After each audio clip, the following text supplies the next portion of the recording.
Buenos días. Querría empezar agradeciendo el día de hoy a Mar Muñoz, la encargada de la nueva Acrópolis cuyo empeño ha sido excelente para celebrar estas octavas jornadas de filosofía. Y también quiero agradecer a Miguel Ángel Padilla también su dedicación para que este evento tenga lugar. Y por supuesto agradecer a Nueva Acrópolis la oportunidad que me da para estar, como el año pasado, con ustedes hablando de filosofía. Yo querría empezar diciendo que habría que dividir la ponencia o la conferencia en dos partes. Una, el estoicismo, su origen y su desarrollo, y la segunda ya el tema realmente a exponer, que es Kant y el estoicismo moderno. Empezamos por la primera parte entonces. Cuando se habla de estoicismo, parece que se está uno refiriendo a una escuela fija y definida, con los límites bien marcados, y no es el caso. El estoicismo es una corriente más de los siglos IV y III a.C., junto con socráticos, platónicos, pronto aristotélicos, epicúreos, estoicos, cínicos, escépticos. Es como una especie de magma activo y que está constantemente en movimiento, que hace que los planteamientos, que las soluciones, que los problemas vayan pasando de unos a otros en unas fronteras no bien definidas. De hecho, esas corrientes o esas escuelas, como suele decirse, se distinguen por detalles diferenciales. Más bien por dónde o por cómo se asocian. Por ejemplo, los estoicos, la Stoa, o sea, una especie de galería porticada en Atenas, o el jardín de Epicuro, que conscientemente se coloca fuera de la ciudad por quien no quiere saber nada de ella, o el humilde tonel de Diógenes el Cínico, que no se asocia con nadie, sino consigo mismo y todo eso. Entonces, sin embargo, todas estas corrientes tienen un común denominador, tienen una característica que los unifica y les da un sentido unitario, y esa es la palabra decepción o desilusión. Tanto estoicos como epicúreos, como los neoplatónicos o los platónicos jóvenes, sienten una profunda decepción por tres cuestiones que han pasado y han sido devastadoras. En el ámbito de la polis, la decepción apunta al hecho de que la democracia se ha convertido en plutocracia, algo que ya sospechaba Pericles. El gobierno del pueblo, decía Pericles, se está convirtiendo poco a poco en el gobierno de los ricos.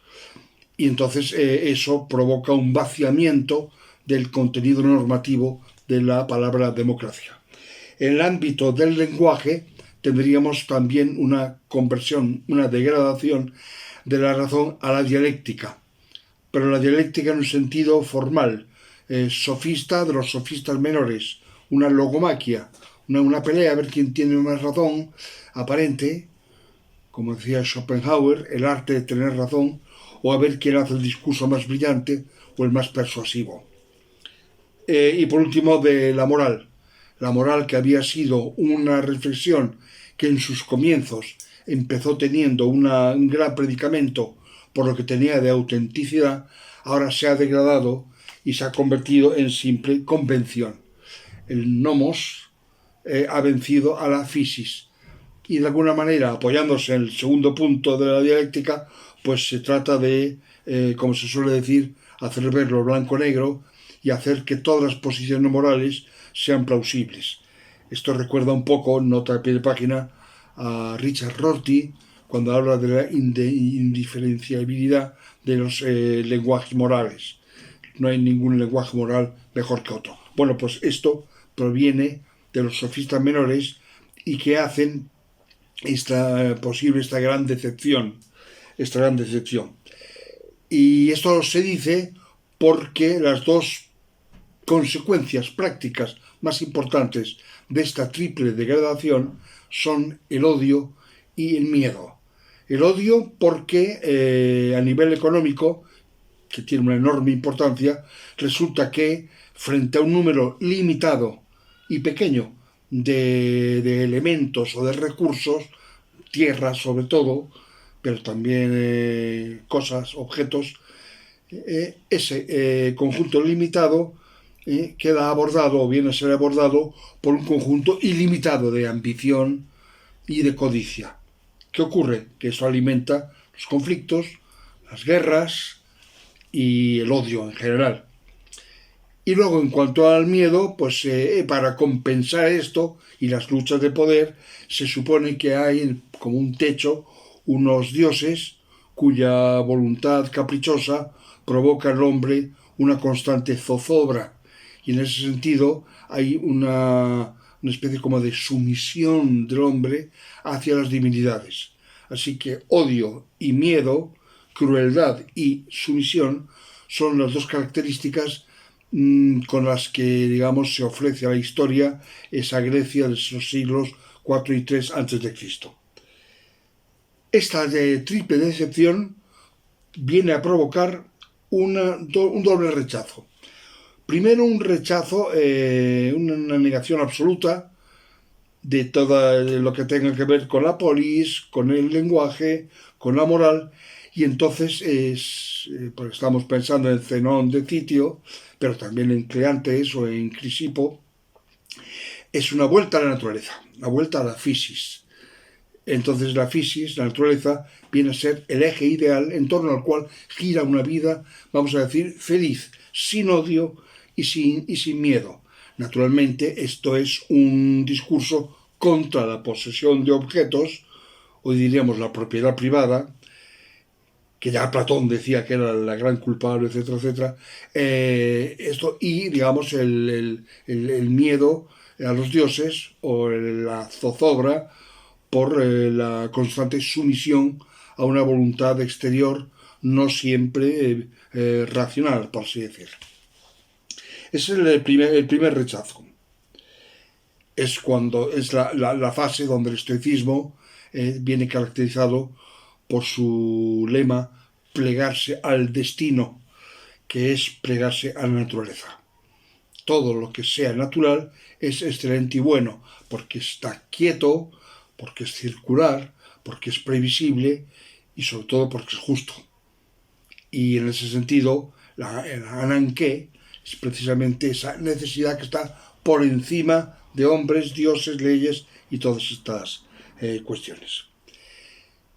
Pero hay un segundo rechazo que es mucho más interesante, que proviene de Sócrates, y es preguntarse por qué hay ese odio y ese miedo, y que eso no trae la felicidad, pero que la felicidad tampoco viene de la naturaleza, porque la naturaleza también tiene sus enormes contradicciones y sus enormes, entre comillas, crueldades. Y viene de Sócrates y nos recuerda aquella famosa frase: no me interesa lo que ocurre con los árboles o con las piedras o con los ríos, me interesa lo que le ocurre al hombre. Entonces Sócrates es el primero, o de los primeros, que abre la compuerta a lo que luego será una concepción moral. Pero ya en el siglo II antes de Cristo, Hecatón de Rodas, recogiendo los postulados del pensamiento estoico, ya le había dado un viraje moral. Porque es evidente que el primer rechazo, el primero estoicismo ontológico, lo que hace es, bueno, pues el destino, plegarse al destino, pero da respuestas enormemente individuales. El extremo es Diógenes el cínico, o Pirrón, el escéptico Pirrón, para el cual todo el lenguaje sobra, y hay simplemente que decir sí con el dedo o no con el dedo, y se les acabó, ¿no? Ese segundo rechazo proviene, ya decimos, del espíritu socrático, que luego va a influir mucho en el joven Platón, no tanto en el Platón maduro o el Platón anciano, y ese excesivo apego a las cosas materiales y ese terror a los dioses y a la muerte no nos hacen felices, porque no saben responder bien a la pregunta esencial para fundamentar el estoicismo moderno: ¿para qué estamos en el universo? ¿Para qué hemos nacido? ¿Qué hace el hombre en el cosmos? ¿Cuál es el papel del hombre en el cosmos? Luego Max Scheler, mucho después, va a titular así uno de los libros, el papel del hombre, la función del hombre en el cosmos. Y eso dibuja a la contra un escenario moral, es decir, desapego de las cosas, solamente exceptuando las cosas absolutamente necesarias, lo cual supone un autoconocimiento y una autolimitación encrática enormemente interesante, y luego la superación del terror, tanto a la muerte como a los dioses, como al destino, porque ya no es que el destino nos conduzca.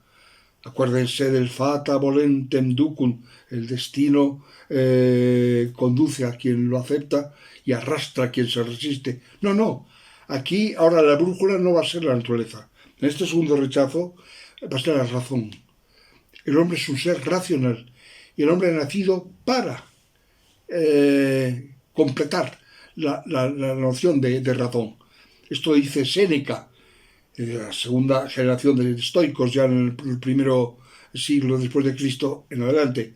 Séneca, Marco Aurelio, Epicteto, son filósofos que están ya dando la mano a una concepción moral racional, donde el hombre es dueño de su destino. Así que el primer rechazo sería mucho más pasivo, digamos, aunque comprensible dadas las decepciones, y el segundo rechazo es muchísimo más activo, mucho más racional. Sobre todo teniendo en cuenta, y esto también es importante, que para esta época ya se ha cruzado una ideología, una religión, como es el cristianismo, que solamente avanza y profundiza cuando adopta elementos no solo retóricos, sino verdaderos del estoicismo. Jesucristo tiene unos enormes mensajes estoicos, pero hay también un mensaje, digamos, escatológico, soteriológico, de salvación, que supone la presencia del Padre, etc. Y es cuando el cristianismo, por así decir, puede tomar más adeptos, pero a costa de perder profundidad y legitimidad filosófica. De modo que ya estamos viendo cómo el estoicismo y el cristianismo, cuyo extraño maridaje no debe confundirnos, es una especie como de sorda pelea que empieza en la modernidad con un filósofo que tiene a Dios en la boca constantemente. Deus, Deus, Deus, pero que no es Deus. Ya lo dice la Iglesia. Cuidado con Benito Spinoza. Cuidado con Spinoza. Porque habla mucho de Dios, pero no es un Dios como el nuestro. Pues no es un Dios antropomórfico. No es un Dios personal. Es la naturaleza, que es potente, justa, tan justa en el nacimiento como en la muerte, tan justa en la enfermedad como en la salud. Es justa porque es potente, ¿no? Y en ese sentido, pues toda la filosofía espinosista es una recuperación del espíritu estoico. Entonces, claro, Spinoza es el gran, digamos, valedor del estoicismo. Pero es un estoicismo de la primera hornada, digamos. Es un estoicismo fatalista, como lo va a llamar Immanuel Kant. ¿Por qué? Porque simplemente va a hablar del destino, que hay que plegarse, que hay que comprender. ¿Cuántas veces decía Spinoza? No hay que reír, no hay que llorar, hay que entender. Hay que entender. Si se entienden las cosas, uno es libre, porque controla. Pero se queda ahí. En Spinoza, claro que hay un discurso moral y político muy importante, pero a veces no siempre se articula perfectamente con las posiciones puramente estoicas. Y con esto pasamos a la segunda parte. Kant y el estoicismo moderno. En primer lugar, hay tres términos que a nivel metodológico nos interesan mucho para comprender bien la filosofía kantiana, que ya les adelanto que no me parece una filosofía ni cristiana, ni tornacristiana, ni nada de eso. Tendrá motivos, pero los motivos auténticos por los que mueve su reflexión trascendental es el estoicismo. Por eso admira mucho a Spinoza, y de Leibniz pues tiene un concepto que no tanto. Tres términos extraños que dan lugar a mucha controversia, pero que aquí vamos a intentar aclarar para que la cosa fluya. Trascendental. Cuando hablamos de trascendental, estamos hablando de un análisis reflexivo, no es empírico, es puramente teórico, análisis reflexivo aplicado al sujeto, solo al sujeto, no al sujeto objeto o al objeto, no, solo al sujeto. Y la serie de decisiones que debe éste tomar a la hora de abordar el mundo. El nivel trascendental es analizar el sujeto cómo decide abordar el mundo. Puede decidirlo de varias maneras, y esas son cuestiones morales que veremos enseguida. Ahí, digamos, se justifica gran parte del estoicismo. El estoicismo no es una teoría de las cosas, es una teoría del sujeto ante las cosas. Pragmático, lo que luego Dewey, Peirce van a desarrollar en Norteamérica. Análisis reflexivo que fija su atención en las consecuencias de adoptar esta o aquella teoría. Las consecuencias. No quiere decir que por las consecuencias adoptemos una teoría u otra. Estamos diciendo que también el elemento pragmático, ¿qué hacemos con este planteamiento o esta teoría o esta interpretación o lo que sea? Y sobre todo, ¿qué hacen ellas de nosotros? ¿Qué hacen ellas de nosotros? Kant repite muchas veces que hay planteamientos que nos hacen más sumisos, más obedientes, tal vez mejores, y otros planteamientos que nos hacen más escépticos, más sabios y no tan mejores. Eso es un análisis pragmático. Y pragmático trascendental es muy parecido. Fija su atención en el análisis reflexivo, que fija su atención en las consecuencias morales de la acepción de una teoría. Si yo adopto la teoría, la que sea, ¿qué hago con ella? ¿Para qué la adopto? ¿Qué hace ella de mí? Ese sería el nivel pragmático. Ahora, ¿me hace mejor o peor? ¿Más sensible o más insensible? ¿Más universal o más particular? ¿Más compasivo o más cruel? Ese es el análisis, el nivel pragmático trascendental. Estas tres acepciones, trascendental, pragmático y pragmático trascendental, van a estar constantemente revoloteando en torno al idealismo trascendental. Por eso la novedad de la filosofía kantiana es que no es una filosofía de las cosas, es una filosofía del sujeto. Yo siempre utilizo la metáfora, no es hablar de lo que lo observa el microscopio, sino mirar el microscopio mismo. A ver qué le pasa a ese microscopio que muchas veces nos engaña. Ahí aparece Descartes, etc. Esto por un lado. Y luego por otro, como preliminar, por así decir, tendríamos que, evidentemente, Kant recoge en toda su amplitud el telón de fondo estoico por excelencia. ¿Para qué estamos en el universo? El papel del hombre en el universo, en Kant, literalmente son los fines últimos de la razón. Los fines últimos de la razón es aquello para lo que ha nacido el hombre. Esa deuda, por decirlo con Heidegger, que tiene que cumplir si quiere ser hombre. No vale cualquier vida humana. Para que sea humana tiene que responder a unos cuantos requisitos. Aquellos que hacían superar el odio y el miedo y la ignorancia, hay que decirlo, y nos hace más sabios, más compasivos y más humildes. En ese sentido, ¿para qué está el hombre en el universo? No está para hacer daño ni hacerse daño, ni está para despreciar, ni humillar, etc. Ni está para ignorar tampoco. No vale cualquier teoría, por muy consoladora que sea, o por muy perversamente que responda a ciertas praxis que luego se justifican con el... No. Estamos para saber. Sapeleau, de verdad, de Horacio. ¿Por qué hay que atreverse a saber? ¿Qué es lo que tiene el saber que necesita que nos atrevamos? A lo mejor es la cosmovisión estoica de que no hay dioses y de que no necesitamos dioses. Y ahí está la punta moral del discurso kantiano. No necesitamos dioses, ni necesitamos objetos que nos acaparen.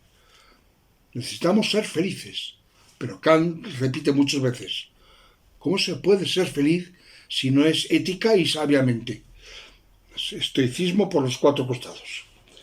Siendo esto así, nos gustaría hacer un análisis breve de 7 textos kantianos que forman algo así como la columna vertebral, el hilo rojo conductor, que permite una reconstrucción interna que no solamente va a apuntar al estoicismo, sino que va a apuntar también de una manera muy, muy interesante al romanticismo.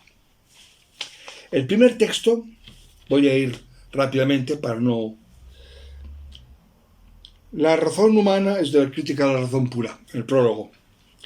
La razón humana tiene un destino singular en lo que se refiere a un cierto tipo de conocimientos, puesto que se ve obligada a afrontar cuestiones que le resulta imposible eludir por su propia naturaleza, pero que no puede resolver por carecer de medios para ello.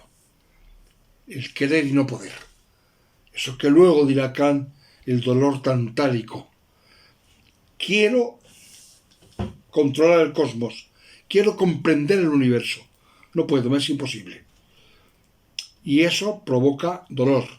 Y eso provoca una beta trágica que se va a juntar y a agavillar con la segunda faceta trágica, que es mucho más interesante todavía, y es el decir, no solamente que el hombre cae en la ilusión totalizante, sino que cuando cae en la ilusión totalizante lo hace poniendo de su parte y poniendo algo negativo, poniendo ilusiones trascendentales, que son ilusiones espontáneas, que son ilusiones aparentemente inevitables, que necesitan una crítica de la razón pura, una crítica de la razón pura. Crítica de la razón pura es la crítica que se hace a la razón ilusoria.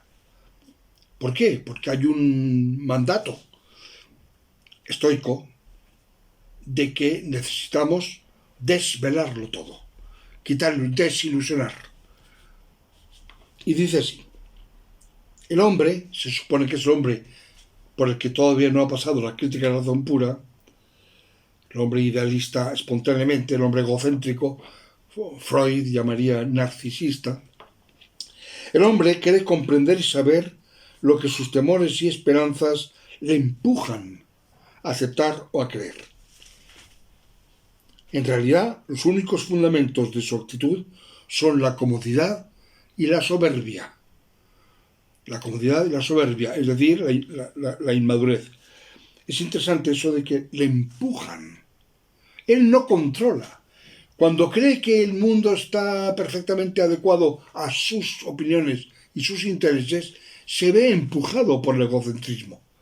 De alguna manera ese hombre ya no es libre, porque está siendo producto y a la vez esclavo de una ilusión trascendental.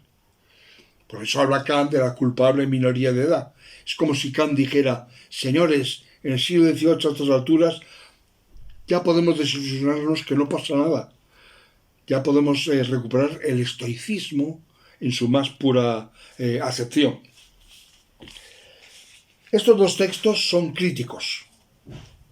Y hay un tercer texto que rubrica esta tarea, digamos. Puesto que nos hemos propuesto la tarea de marcar de manera suficiente y con plena certeza los límites de la razón pura en su uso trascendental, lo cual no consigue evitar la tendencia de ésta a dejarse engañar, tal, resulta absolutamente indispensable arrebatar a la razón la última ancla de una esperanza ilusoria. La última ancla de una esperanza ilusoria. Y eso es obligación moral del filósofo. Desengañar, desilusionar, criticar. Pero sobre un telón de fondo muy claro que vamos a ver enseguida, porque hasta ahora estamos viendo textos disolventes, textos críticos.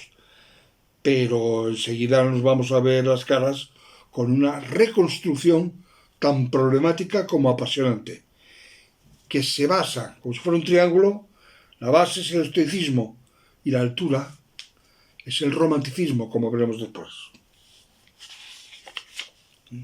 Arrebatar a la razón la última ancla de una esperanza ilusoria.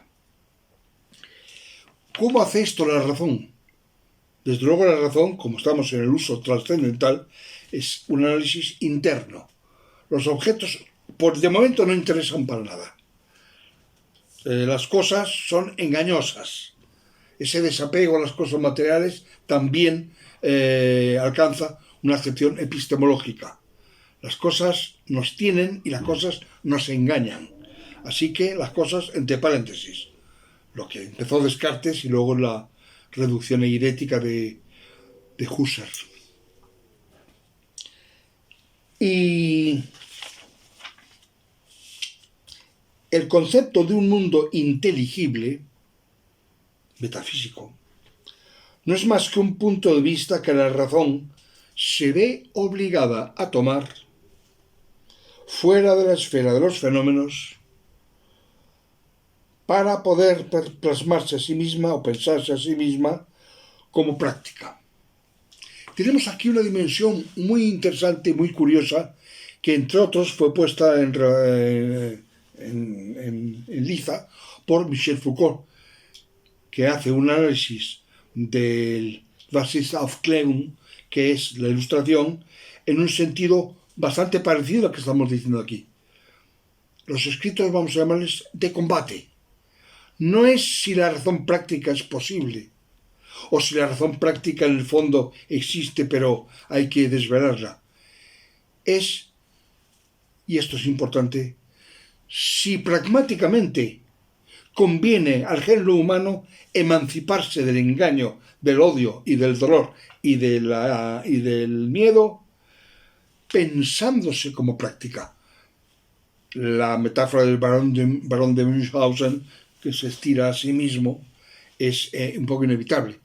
Y de hecho el barón de Münchhausen está en la época en la que Kant y los críticos hacen esta especie de aparente tautología. Yo soy libre porque me pienso como libre. Y me pienso como libre porque además debo pensarme como libre si quiero estar a la altura de la dignidad del hombre. Es impresionante porque cualquier análisis basado en las cosas, pues por cualquier persona espontánea dirá, pero bueno, ¿somos libres o no? Aparte de lo que nos pensemos, ¿somos libres o no? No, pues que ahora depende del sujeto. ¿Cuál es el nivel de responsabilidad que quiere? Insisto, como una enredadera va creciendo una versión nueva del pensamiento estoico.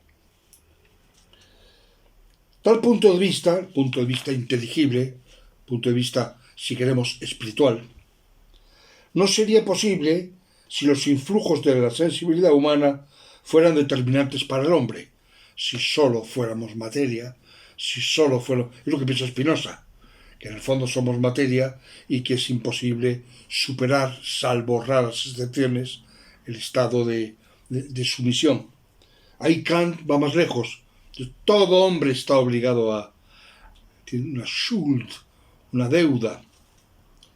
Además, y esto es muy importante también, resulta necesario, el punto de vista práctico espiritualista, si no quiere quitársele al hombre la conciencia de su yo como inteligencia y por lo tanto como causa racional y activa por medio de la razón, es decir, como causa libremente eficiente. Si no quiere quitársele al hombre, vamos a resumir, su dignidad. Pero la dignidad no es algo biológico, ni algo histórico, ni algo sociológico. La dignidad es algo filosófico. Si yo quiero creerme digno, yo soy digno. Y esa es la libertad. El sujeto es libre porque se quiere libre, se piensa libre.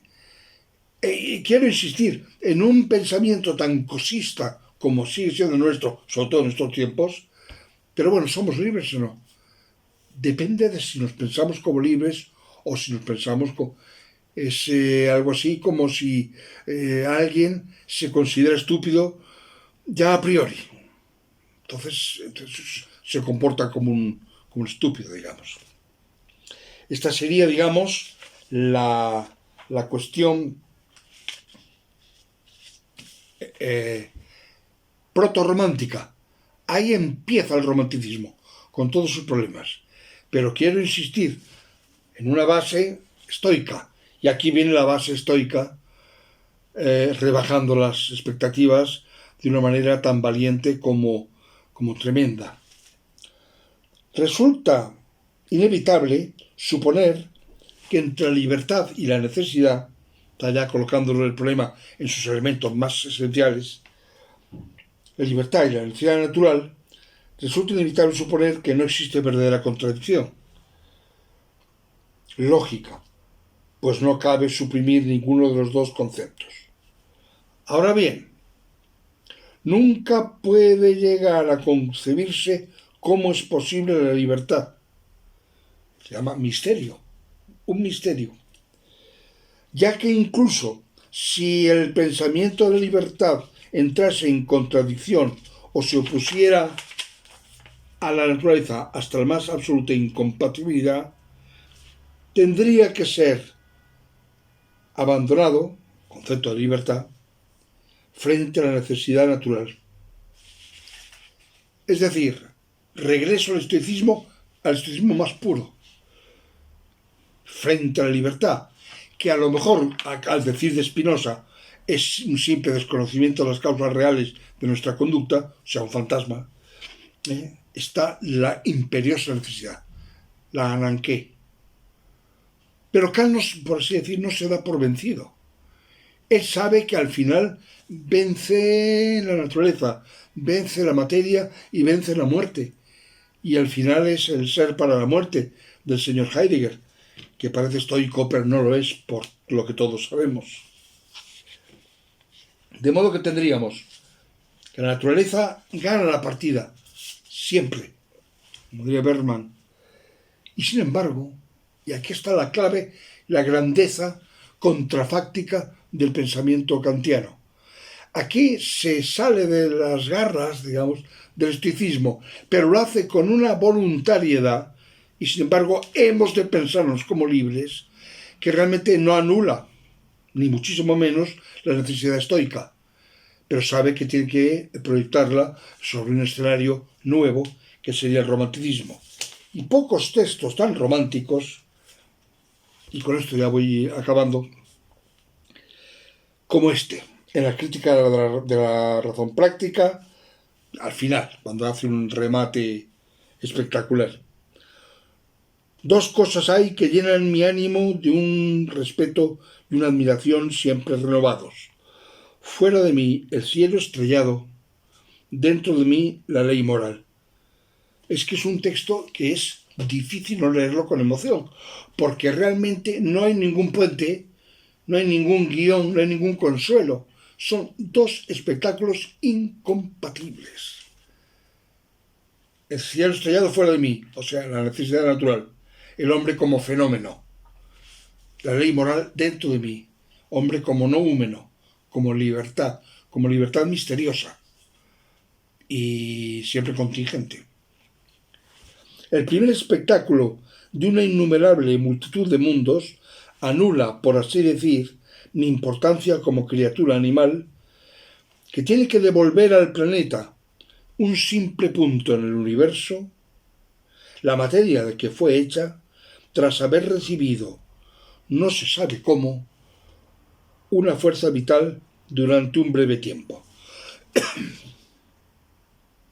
El segundo espectáculo, en cambio, la ley moral dentro de mí, eleva hasta el infinito mi valor como inteligencia a través de mi ser persona, en la que la ley moral me descubre una vida independiente de la animalidad y hasta de todo mundo sensible.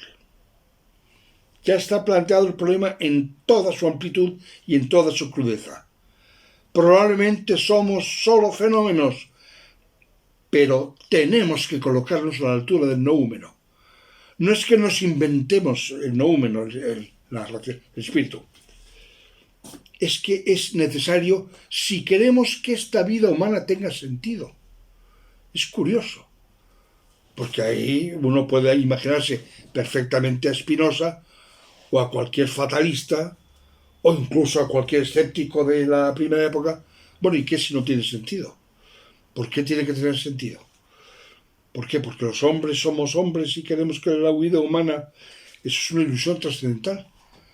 Entonces la desilusión no puede llegar hasta ese punto. Porque entonces, como dice Kant en una obra que se llama El fin de todas las cosas, el hombre está condenado a execrarse a sí mismo y a, digamos, comportarse como si fuera un animal en una cloaca. Pero son textos de combate, estos que hemos estado viendo, precisamente porque no se apoyan en una ontología, sino que se apoyan en una concepción moral, en una concepción de la razón práctica, en una subjetividad, lo que luego Fichte dirá, en términos muy especulativos, yo y no yo. Ahora, la gracia está en si el yo puede al no yo, o el no yo puede al yo. Entonces, no estamos aquí para hacer daño, engañar, maltratar, ni para ignorar para qué estamos en el universo.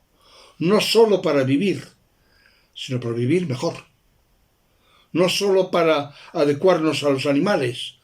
Pensemos en Diógenes el cínico, que se llamaba el cínico Quinos, perro, tras esa descripción de la polis y de lo humano.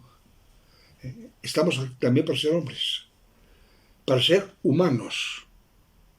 Los griegos distinguen muy bien aner, hombre, varón, frente a gün, mujer, y anthropos, que es algo que se consigue, algo que de alguna manera se logra con mucho esfuerzo, con tanto más esfuerzo cuanto que se constata el hecho de que la naturaleza no nos ayuda,